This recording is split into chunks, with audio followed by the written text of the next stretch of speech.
મારું મારું વિજય શશિકાંત જંગમ.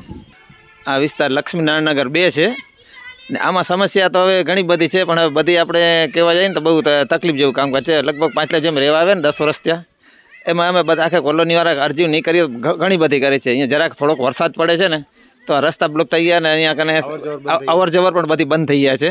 અને સરપંચને વારે ગાડી જ્યારે આવે ત્યારે શૂટિંગ ઉતારી છે મોબાઈલમાં, પણ કોઈ એક્શન નથી લેતા, નથી કોઈ મેટલ નાખતા કે કોઈ નથી કોઈ ખાતું.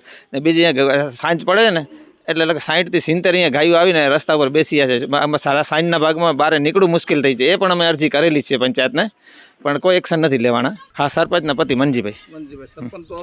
સરપંચને તમે જોયા નથી ના, જ્યારે પંચાયત મંજીભાઈ ને દેવસીભાઈ હોય છે ઉપસરપંચ. સરપંચ પાણીનો નિકાલ નથી થયો કોઈ, એટલે યોગ્ય તો નથી. પણ હવે શું કરીએ છીએ અમે, બધી રીતે અમે વધારે કાંઈ કરી છીએ તો અમને તકલીફ છે. પંચાયતના અમારે કોઈ કામ ન થાય પછી. હા, એક વખત અમે એના રોડ માટે મેં કહ્યું હતું કે કમસે કમ અમારા ઘર પાસે ન કરો તો કાંઈ નહીં, હોસ્પિટલમાં દર્દી જાય છે તો ત્યાં તો થોડીક મેટલ બે ટ્રેક્ટર મેટલ નાખી દો તો હા કરીને, પણ પડતી નાખતા નથી. ને બીજું કે જે એક વખત હું પંચાયતમાં ગયો હતો ત્યાં દેવસીભાઈ ને મંજીભાઈ બંને હતા, તો મેં કીધું કમસે કમ મંદિરની બાજુમાં થોડાક ઇન્ટરલોક નાખી દો તો માણસો સવારના દર્શન કરવા આવી શકે.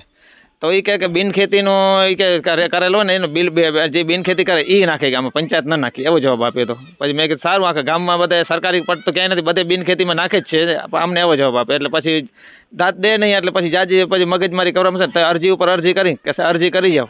અમે અરજી ઘણી બધી કરેલી છે, બધી મારે ઝેરોક્ષ છે.